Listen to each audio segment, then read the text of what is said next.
Hermanos, buenas tardes. Estamos en la serie, en estos estudios bíblicos de la tarde, estamos en la serie de grandes capítulos del Pentateuco. Y vimos la semana pasada con nuestro pastor Rubén Ortiz el capítulo 1 de Deuteronomio.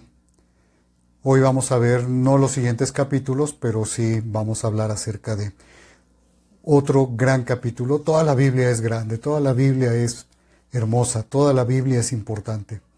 Pero en estos capítulos que estamos viendo a lo largo del Pentateuco, vamos a hablar acerca del capítulo 6.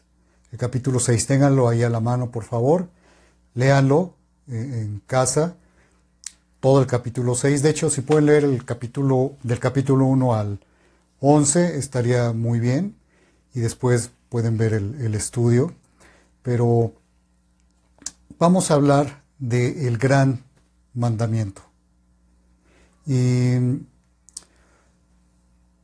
cuando pensamos en esto de la instrucción hacia los más pequeños, hacia los hijos, aquellos que están bajo nuestra autoridad, recordamos algunas cosas. Yo estuve haciendo memoria y recuerdo que cuando era niño íbamos a visitar a alguien por primera vez o bueno, por segunda vez, o siempre los papás estamos haciendo eso. Los que han tenido oportunidad de ser padres lo podrán recordar, pero cuando vamos de salida de la casa hacia el lugar que vamos de visita, o incluso cuando estamos llegando, vamos en el auto o en el transporte, o cuando estamos a punto de entrar, damos ciertas instrucciones a nuestros hijos y les recordamos: oye, acuérdate que a tu abuelita no le gusta que corras en el patio porque es muy resbaloso y te puedes caer, o recuerda de una vez que termines de jugar con tus primos, recojan todas las cosas que utilizaron para jugar, y damos instrucciones porque es importante que recuerden cómo esperamos nosotros que se comporten y cómo es correcto que se comporten estando de visita o estando ahí con las personas a donde vamos. Y eso lo recordaba porque cuando vemos el capítulo 6 de Deuteronomio, está ocurriendo algo obviamente mucho más trascendental que esto que acabo de mencionar como ilustración, pero es algo muy importante y es algo similar. Son instrucciones que está dando en este caso Moisés al pueblo de Israel. Vamos a orar para continuar. Señor, gracias por esta tarde, gracias por tu palabra.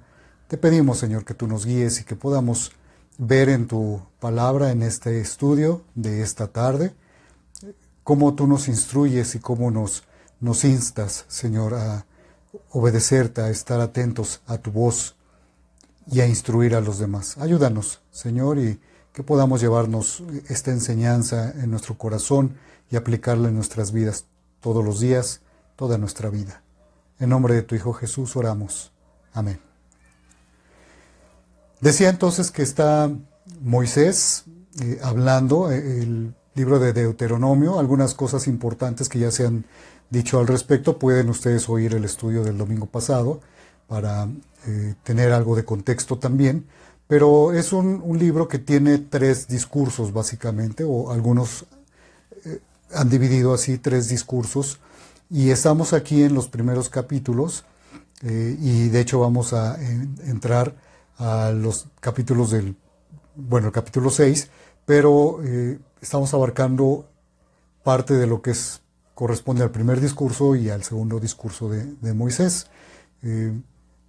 Al principio Moisés hace, digamos que, una síntesis de los sucesos desde el Sinaí hasta Canaán, y después habla acerca de la ley y cómo es base de este pacto que Dios ha hecho con su pueblo, con Israel, y viene una serie de exhortaciones de parte de Moisés, por supuesto de parte de Dios, pero a través de Moisés. Y Moisés está hablando al pueblo de Israel y está entregándoles la ley de Dios. Ahora, no es que esté entregando una segunda ley o leyes nuevas, porque Deuteronomio justamente significa, ese nombre significa segunda ley. pero no es que esté entregando una segunda ley porque la primera ya no quedó vigente o ya Dios la desechó o ya no sirve, no, sino que está hablándole Moisés a una nueva generación. Cierto, no son nuevos, llevan muchísimos años en el desierto, algunos de ellos salieron de muy pequeñitos de Egipto, pero la generación a la que Dios le dijo que no iba a entrar a la tierra prometida ya ha muerto, ya no están allí. Esta es la generación que Dios iba a permitir que entre, y en este momento hay solamente tres, digamos, de la vieja generación, que son Moisés, Caleb y Josué. Sabíamos que Moisés no va a entrar a la tierra prometida, pero Josué y Caleb sí, y toda la nueva generación, toda esta generación. Entonces, Moisés está aquí hablando con ellos porque ya van a entrar, ya es una preparación para entrar a la tierra prometida, a Canaán, y entonces está recordándoles cómo llegaron hasta ahí, quién los sacó de Egipto, y lo que Dios espera de su pueblo, por la ley que les dio y este pacto que Dios hizo con ellos y que ahora ellos tienen que guardar, tienen que entender.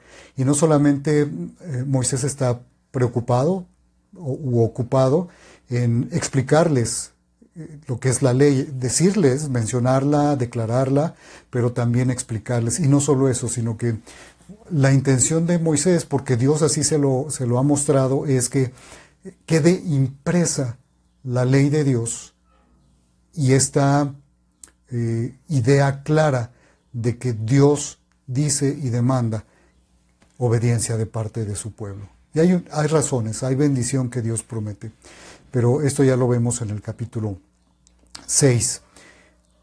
Cuando avanzamos en los primeros capítulos, al llegar al 5, en los primeros 5 versículos hay una síntesis muy pequeña con respecto de pues lo que ha pasado, un recuento, digamos, histórico muy, muy breve, pero después, a partir de los siguientes versículos, del 6 al 21, Moisés vuelve a decir, a dar, a entregar, a dar a conocer, aunque ya la debían conocer, pero a dar a conocer la ley. ¿Cuál ley? La ley moral de Dios. ¿Cuál? Los 10 mandamientos. Otra vez, cuando ustedes lean estos versículos, ahí capítulo 5, versículos 6 al 21, van a encontrar que es otra vez lo mismo que leemos en Éxodo 20. Es exactamente lo mismo. Y sigue avanzando Moisés en este discurso, en estar explicando, volviendo a reafirmar la ley del Señor, y dice estos 10 mandamientos.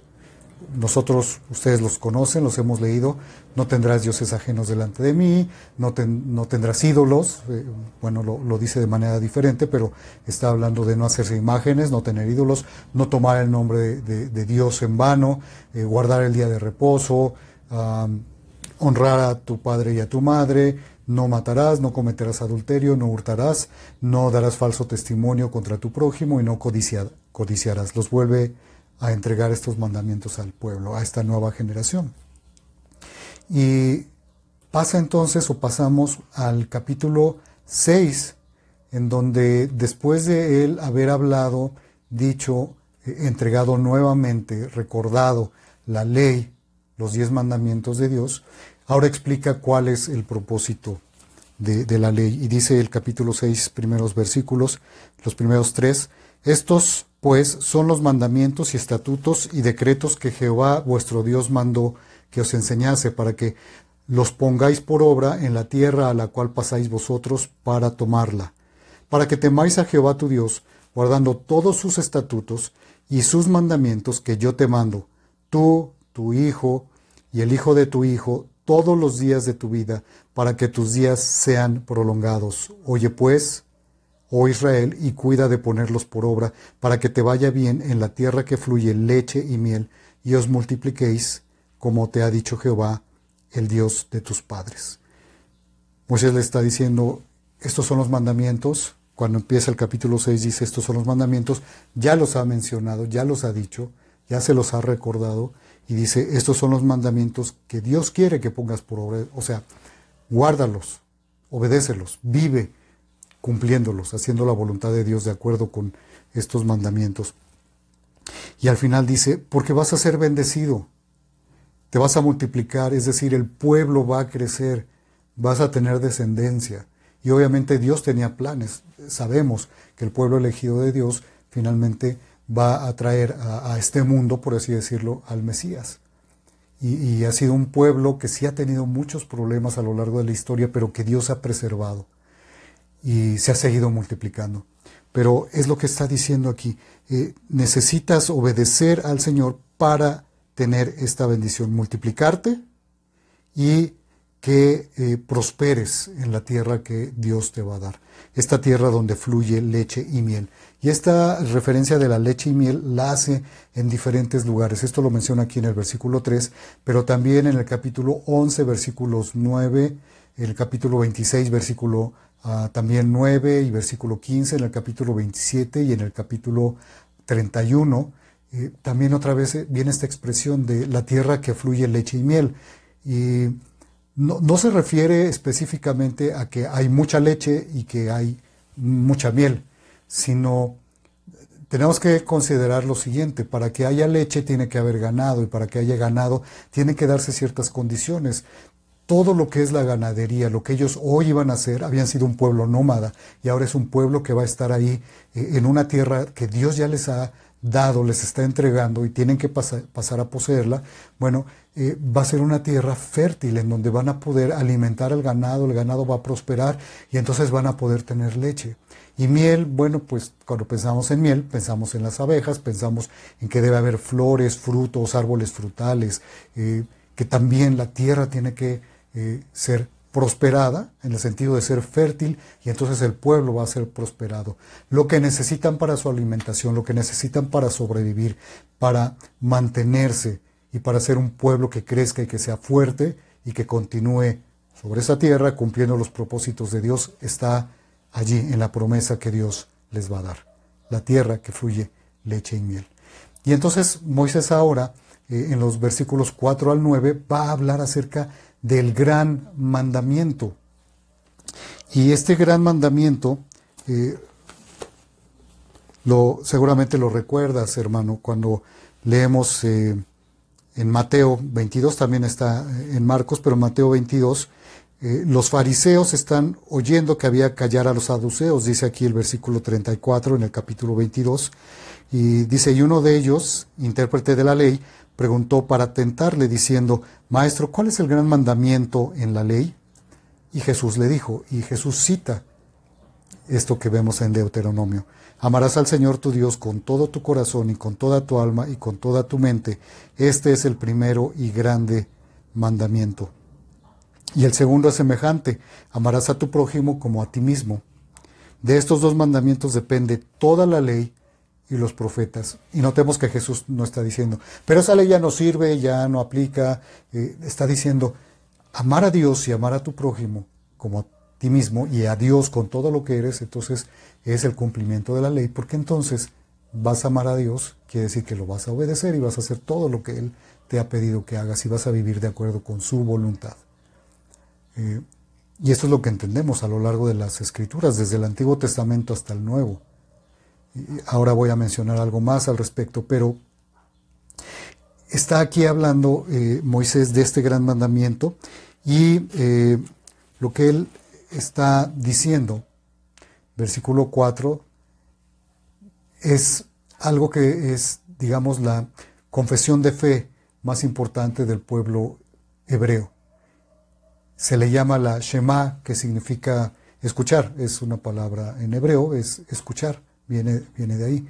Porque dice el versículo 4: oye Israel, Jehová nuestro Dios, Jehová uno es. Y amarás a Jehová tu Dios de todo tu corazón y de toda tu alma y con todas tus fuerzas. Lo que el Señor Jesús le contesta, ¿verdad?, aquí a los fariseos. Y dice: y estas palabras que yo te mando hoy estarán sobre tu corazón, y las repetirás a tus hijos, y hablarás de ellas estando en tu casa y andando por el camino y al acostarte, y cuando te levantes, y las atarás como una señal en tu mano, y estarán como frontales entre tus ojos, y las escribirás en los postes de tu casa y en tus puertas. Le está diciendo Moisés al pueblo, a estos jóvenes, bueno, ya eran adultos realmente, pero bueno, los jóvenes son adultos, hermanos. Les está diciendo: Tienes que amar a Dios de todo tu corazón. De todo tu corazón. Hoy en día la palabra amor está muy devaluada y no se entiende bien realmente. Tenemos el problema de que decimos que amamos todo, ¿no? Amo mi café, amo a mi mascota, amo a mi esposa, amo una puesta de sol hermosa, amo. Y entonces amar ya significa me gusta, me agrada, es bonito, siento algo, es un sentimiento que tengo ahí que hoy surge y mañana no. Cuando el cielo no está bonito, entonces no amo el cielo, ¿no? Y ya se ha devaluado mucho. Y en la Biblia, cuando Dios nos dice que lo amemos, tiene un significado muy especial. No es cualquier cosa. Tiene que ver no solamente con, sí, una emoción, por supuesto, pero esta emoción que sentimos al amar de la forma en que Dios nos pide que amemos, tiene que ver con algo que es producido por el amor y no es el amor. Y nosotros nos confundimos. El mundo hoy está confundido con esa palabra y lo vamos a ver en un momento más en dos pasajes del Nuevo Testamento donde habla de amar a Dios y cómo espera Dios que demostremos y cómo se demuestra realmente el amor a Dios. Pero en esta declaración que hace Moisés, en donde dice que tenemos que amar a Dios, entonces empieza diciendo, oye Israel, le dice al pueblo, Jehová vuestro Dios, Jehová uno es. Y lo primero que vemos aquí está diciéndole al pueblo que tiene que escuchar, tiene que poner atención y tiene que recordar. Tiene que recordar. ¿Quién es Dios? Y está, al decir Jehová vuestro Dios, Jehová uno es, está apuntando a lo que es la unicidad de Dios. Dios es uno, es único, pero también es el único Dios, vivo y verdadero, como dice la palabra. No hay más dioses. El ser humano cree que hay más dioses, pero no los hay, no existen. Y aún para aquellos que pensaran que hay otros dioses, Dios dice, yo soy el único, y el único que merece y es digno de ser adorado, alabado, venerado, el digno de toda adoración. Y el pueblo de Israel tenía que entender esto, porque ellos habían vivido siempre con este problema de la idolatría y además iban a entrar a una tierra en donde iban a encontrarse esto de la idolatría muy arraigada y tenían que estar listos y preparados para recordar que Dios es uno y que es el único Dios, el Dios vivo y verdadero. Y entonces Moisés les está diciendo, entonces a este Dios único y verdadero, vivo, el que te sacó de la tierra de Egipto, a Él es al que tienes que amar. ¿Y cómo lo tienes que amar? Bueno, tienes que amarlo con todo tu corazón. Y el corazón está haciendo referencia a lo que es la voluntad, la mente de la persona, ¿no? Es el razonamiento y tu propia voluntad. Eso representa en el Antiguo Testamento el corazón. Y está hablando también de tu alma, que representa sentimientos y los deseos humanos, de acuerdo con lo que entendían los hebreos en esta época del Antiguo Testamento. Y con todas tus fuerzas está haciendo referencia a este deseo vehemente, entonces de obedecerlo, entonces de amarlo, entonces de poner toda tu voluntad, toda tu mente, tus pensamientos, tu razonamiento, tus sentimientos, voluntariamente, completamente, delante de Dios y para Él, para obedecerle, para honrarle.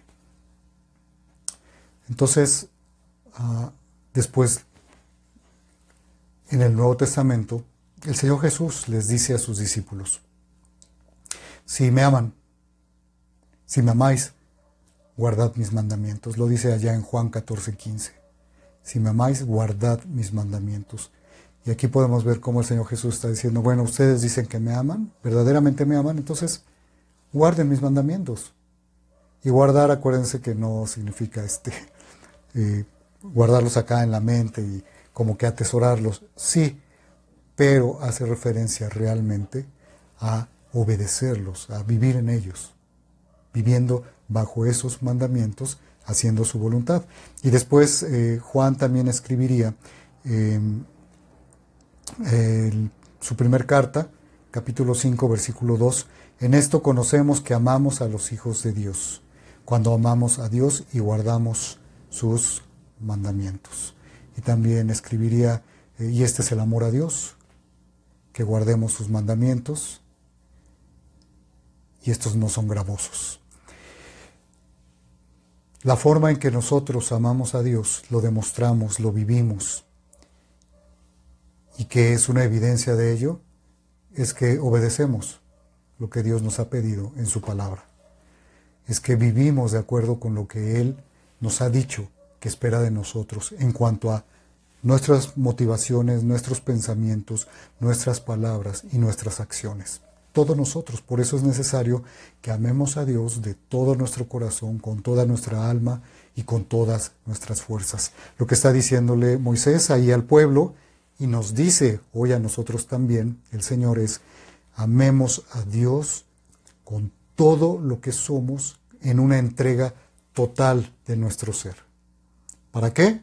No para sentir una emoción, sino para vivir de acuerdo con su voluntad, con lo que Él quiere que nosotros seamos y vivamos. Y este es el gran mandamiento.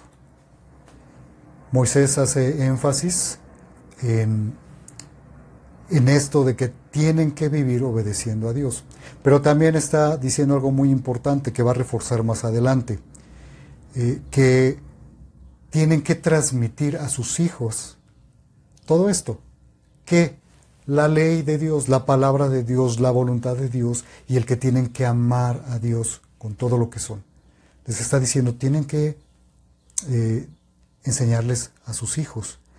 Porque dice, cada nueva generación de Israel, y para nosotros como cristianos, cada nueva generación tiene que entender, tiene que aprender, uno, ¿quién es Dios?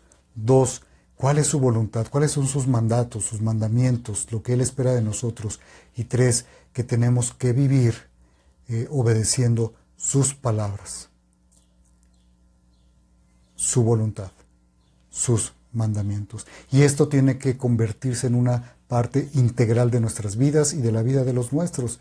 Por eso es que está diciendo, bueno, se los vas a decir a tus hijos, ¿cuándo? En la mañana y en la noche, cuando se levanten, cuando se acuesten. ¿Y cuándo más? Cuando vayan en el camino, cuando vayan a cualquier lugar, en todos lados, tienes que hablarles. Dice, se las vas a repetir, estas palabras se las vas a repetir. Segundo, vas a hablar de ellas, es decir, vas a meditar con ellos acerca de esto. Tú ya meditaste allá en la intimidad con Dios, en tu tiempo devocional, en el tiempo en que tú lees y estudias la palabra de Dios. Bueno, vas a hablar de esto con tus hijos, con los más pequeños, y se las vas a repetir, vas a hablar de ello, y además vas a vivir una vida que ejemplifique esto que les estás enseñando. No dice así, vive siendo un ejemplo, pero dice, es que vas a tener las palabras de Dios, su voluntad, su ley, la vas a tener aquí como un frontal, algo que te recuerde cada momento, todo el tiempo, la ley, las palabras de Dios, la voluntad de Dios, sus mandamientos, y les vas a llevar también en tus manos. Y en ese tiempo los judíos entendieron literalmente también esto, y entonces después del exilio tomaron literalmente esto y escribieron el Shema y otros pasajes bíblicos en pequeños rollos que colocaron en cajitas que llamaron tefilim o filaterías, y en otra cajita que se le llama mesusa. La cajita, las filaterías las llevaban aquí en la frente, amarradas a la hora de la oración, en los brazos también, y la otra cajita, la mesusa, la ponían en el portal, porque entendieron literalmente esto que decía. Pero la intención de este mandamiento que Moisés está dándoles al pueblo es que no se te olviden nunca, en ninguna actividad, en todo lo que haces, tienes que tener presente la palabra de Dios, en lo que piensas, en lo que ves, en lo que escuchas, en lo que hablas, en lo que haces, por eso en la frente y en las manos. Y entonces vas a ser de ejemplo de aquello que estás repitiendo, hablando a los más pequeños. Y entonces continúa Moisés en los siguientes versículos, hablando de esta preocupación que seguramente tenía Moisés, versículos 10 al 19. Moisés exhorta a Israel, lo exhorta a que sea fiel a Jehová, aún después de entrar a la tierra prometida.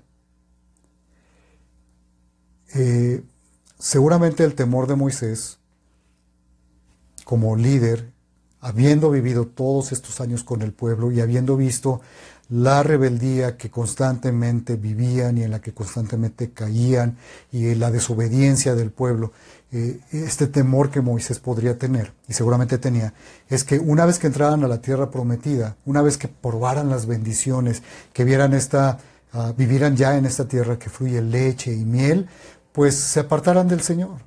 ¿Qué es lo que nos pasa también muchas veces tristemente a nosotros? Estamos bien, tenemos la bendición del Señor, no hay ningún problema, y se nos empieza a olvidar. Se nos empieza a olvidar buscar al Señor, se nos empieza a olvidar leer la Biblia, se nos empieza a olvidar ir al templo, se nos empieza a olvidar hablarle a nuestros hijos acerca de la palabra de Dios, y nos olvidamos del Señor.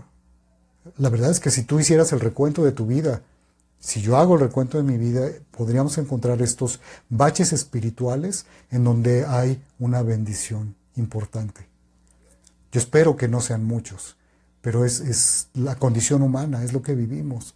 Y el pueblo de Israel es un claro ejemplo de cómo somos todos en este tiempo. Y Moisés le está diciendo, cuando entres allá vas a encontrarte esta bendición, vas a encontrar otros pueblos, ¿no?, que te van a invitar a adorar otros dioses y, no sé, 1000 cosas que te vas a encontrar. Vas a encontrar ahí otras mujeres.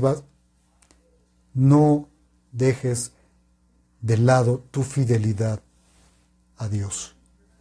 Obedece su ley, obedece sus mandatos, séle fiel al Dios vivo y verdadero, a ese Dios que te sacó de la tierra de Egipto y que te trajo hoy, después de 40 años en el desierto, hasta este punto, a la tierra prometida, que Él te va a entregar. Recuerden, se están preparando para ingresar a la tierra prometida, para poseerla.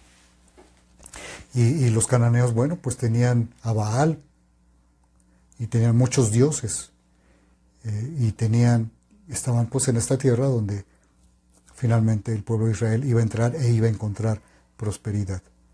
Tenían que recordar que a pesar de sentir que ya la habían hecho, que estaban bien, que estaban completos, que todo, absolutamente todo, antes de entrar a la tierra prometida y después, eran bendición de Dios, habían sido llevados por Dios y habían sido guiados por el Señor. Y sin Él no tendrían absolutamente nada. Y ya en los versículos del 20 al 25, leemos que habla acerca de la instrucción a los hijos. Nuevamente, ya dijo que le hablen a los hijos y ahora nuevamente vuelve a hablar, a decir que tiene que instruir a los hijos.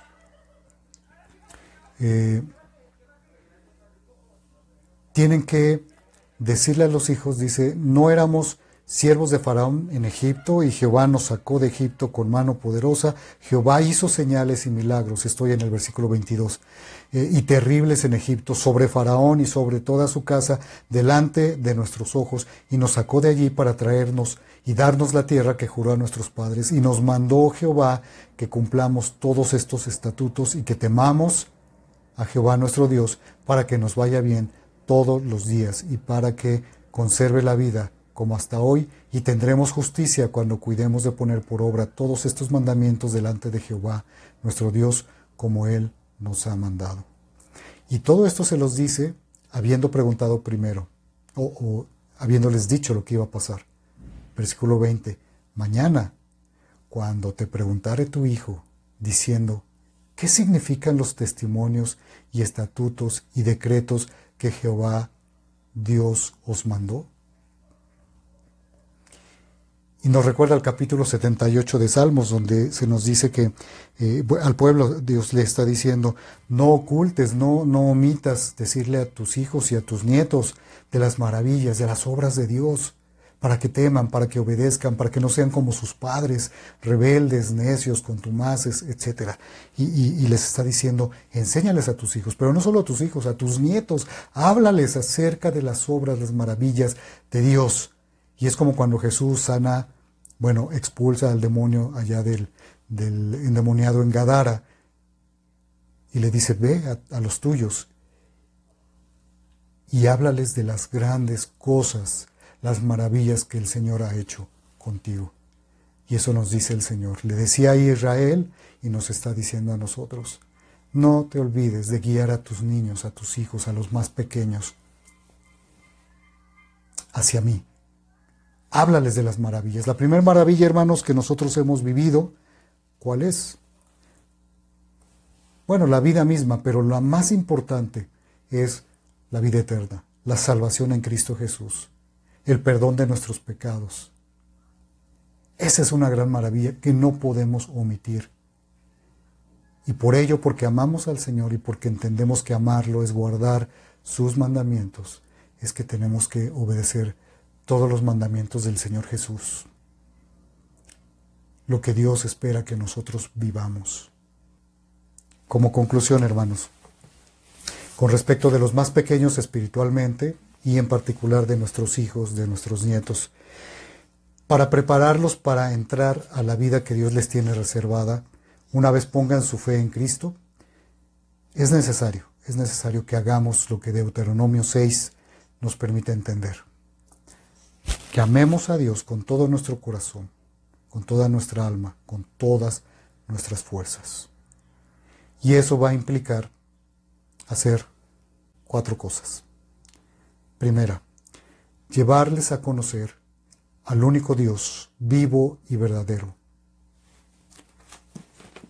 el que encontramos en la Biblia y con el que hoy podemos tener una relación personal, directa. 2, que vivamos nuestra fe de tal manera que seamos un ejemplo vivo de obediencia a Dios.